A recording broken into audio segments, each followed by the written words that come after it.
రంగారెడ్డి జిల్లాలోని Shabad police station పరిధిలో 6గురు దారుణ హత్యకు గురైన ఘటన కలకలం సృష్టించింది. షాబాద్ మండలంలోని దైవాలగూడలో ఈ ఘటన చోటు చేసుకుంది. పోక్సో కేసు పెట్టారనే కక్షతో రాజ్ కుమార్ ఈ ఘాతుకానికి ఒడిగట్టాడు.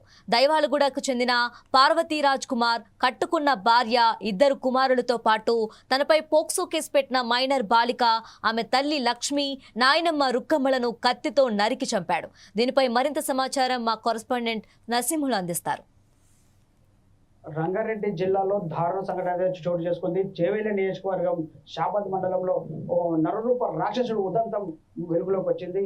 నిన్న రాత్రి తెల్లవారుజామున అంటే సుమారుగా 11 నుంచి 12 గంటల మధ్యలో అతి దారుణంగా కొన్ని గంటల వ్యవధిలోనే 6గురిని హతమార్చిన నిందితుడు రాజ్ కుమార్ని కూడా స్థానికులు అయితే చెబుతున్నారు. అతి దారుణమైన సంఘటన అంతా వెలుగులోకి వచ్చింది.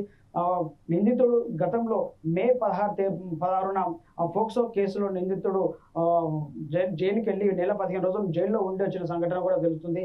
తనకు 7 ఏళ్ల శిక్ష పడుతుందనే ఆగ్రహంతోనే ఇదంతా చేసినట్టు కూడా చెప్తున్నారు. అయితే మొదట అయితే నిందితుడు ఆ బాలిక అయితే పోక్సో కేసు బాధితురాలైన బాలిక కుటుంబానికి ఇంటికి రాత్రి 11 సుమారు అంజాద రాత్రి 11 గంటల సమయంలో ఇంటికి చేరుకొని ఆ బాలిక తల్లిని పక్కనే నిద్రిస్తున్న బాలిక నాయనమ్మను కూడా అక్కడే అతి దారుణంగా గొడ్డలతో నరికి చంపాడు. ఆ తర్వాత బాలికను లాక్కెళ్ళి దైవాలగూడ గ్రామ సమీపంలోని చెరువు గట్టు పైన కూడా తీసుకెళ్లి అక్కడ కూడా దారుణంగా అతి కిరాతకంగా చంపి తిరిగి తన స్వగ్రామానికి వెళ్ళి ఇంటికి వెళ్ళి అక్కడ ఇంటి దగ్గరికి వెళ్ళి తన భార్యను నిద్రిస్తున్న కొడుకు కూతుర్ని కూడా అతి దారుణంగా అయితే చంపిన సంఘటన అయితే వెలుగులోకి వచ్చింది.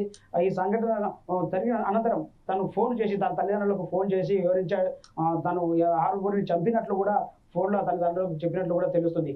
అయితే ఆ బాధితుడు రాజ్ కుమార్ బాధితులను అతి దారుణంగా చంపి రాజ్ కుమార్ తాను కూడా సూసైడ్ చేసుకున్నట్లు కూడా తల్లిదండ్రులకు ఫోన్లో చెప్పడంతో ఈ స్థానికంగా ఈ 6గురి మర్డర్ కేసు అయితే ఉందో 6గురు మర్డర్ ఒకే రోజు కొన్ని గంటల వ్యవధిలోనే ఈ 6గురి హత్య ఉదంతం తెలుగు రాష్ట్రాల్లోనే సంచలనం అయితే మారుతుంది. అయితే పోలీసు బృందాలు కూడా 7 బృందాలుగా ఏర్పడి గాలింపు చర్యలు ముమ్మరం చేసి నిందితుడు రాజ్ కుమార్ కూడా అదుపులోకి తీసుకొని విచారిస్తున్నారు. కేసు నమోదైతే చేస్తున్నారు. ఈ 6 మర్డర్లతో ఆ గ్రామంలో విషాద ఛాయలు అల్లుకున్నాయి. సంచలనం చేసిన రాష్ట్రంలో వికారాబాద్ జిల్లా, రంగారెడ్డి జిల్లా పలు రాష్ట్రాలలో సమీప జిల్లాలో కూడా ఈ చర్చనీయాంశంగా మారింది. 6గురిని పుట్టన పెట్టుకున్న అతి కిరాతకుడు నరరూప రాక్షసుడైన రాజ్ కుమార్ని కూడా తొందరగా అరెస్ట్ చేసి ఉరికంపం ఎక్కించాలని కూడా షాబాద్ పోలీస్ స్టేషన్ సమీపంలోనే రోడ్డు పైన బెంగళూరు హైదరాబాద్ రోడ్డు పైన బాధిత కుటుంబ సభ్యులు కూడా ధర్నా అయితే చేపట్టే సంఘటన అయితే కనిపిస్తుంది. ఏదేమైనా 6గురిని పుట్టన పెట్టుకున్న రాజ్ కుమార్ ని కూడా తొందరగా అరెస్ట్ చేసి ఆయన జైలుకు పంపి ఉరికంపం ఎక్కియాలని కూడా ఆ కుటుంబ సభ్యులు బాధితురాలి కుటుంబ సభ్యులు కూడా గ్రామస్తులు కూడా అందరూ భారీ ఎత్తున కూడా ఆందోళన చేస్తున్నారు. ఏదేమైనా తెలుగు రాష్ట్రాల్లో కూడా ఇలాంటి సంఘటన చేసుకోవడంతో కూడా పోలీసులు కూడా మా కేసు దర్యాప్తు చేస్తున్నారు. ఆ గ్రామంలో భారీ పోలీస్ బందోబస్తు కూడా ఏర్పాటు చేసినట్టు కూడా తెలుస్తుంది. ఇలాంటి అవాంఛనీయ సంఘటన జరగకుండా భారీ బందోబస్తు ముందంత చర్యగా భారీ బందోబస్తు ఏర్పాటు చేసి ఈ ఏదైతే మృతుల కుటుంబ సభ్యులు ఉన్నారో మృతుల కుటుంబ సభ్యులు రాజ్ కుమార్ పైన గతంలో మే 16 తేదీన కూడా పోలీస్ స్టేషన్ స్థానిక పోలీస్ స్టేషన్లో కూడా ఫిర్యాదు చేశారు. బాలికను హరాస్మెంట్ చేసి బాలికను అసభ్యంగా ప్రవర్తించినట్లు కూడా బాధితురాలు తెలపడంతో బాలిక తెలపడంతో బాలిక తల్లి స్థానిక పోలీస్ స్టేషన్లో కూడా కంప్లైంట్ చేసడంతో అతన్ని పోక్సో కింద అరెస్ట్ చేశారు. పోక్సో కింద అరెస్ట్ చేసిన తర్వాత కూడా 40 రోజుల తర్వాత బెయిల్ మీద బయటికి వచ్చిన రాజ్ కుమార్ 7 ఏళ్ల పాటు శిక్ష పడే అవకాశం ఉందని తెలుసుకొని తాను కోపగతంతో ఇదంతా ఒడిగట్టినట్టు కూడా స్థానికులు అయితే చెప్తున్న సంఘటన కనిపిస్తుంది. ఏదేమైనా ఒకే గ్రామంలో ఒక 6గురిని కొన్ని గంటల వ్యవధిలోనే గ్రామంలో 6గురిని హత్య చేసిన రాజ్ కుమార్ నరరూప రాక్షసుడిని కూడా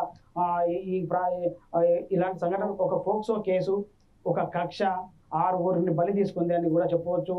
ఏదేమైనా పలు ఈ షాబాద్ మండలంలో విషాద ఛాయలు అలుముకున్నాయి. పోలీసులు ఎలాంటి ఈ కేసును ముందుకు తీసుకెళ్తారు, ఈ పోలీసులు ఇంకా ఏమైనా ఆధారాలు సేకరిస్తారా, ఇంకా ఎందుకు అలాంటి సంఘటనల మీద పోలీసులు ఎలాంటి దర్యాప్తు చేపడతారనేది కూడా వేచి ఉండాల్సిన అవసరం ఉంది. కెమెరామెన్ వెంకట్తో నరసింహ, 4 టీవీ, రంగారెడ్డి జిల్లా.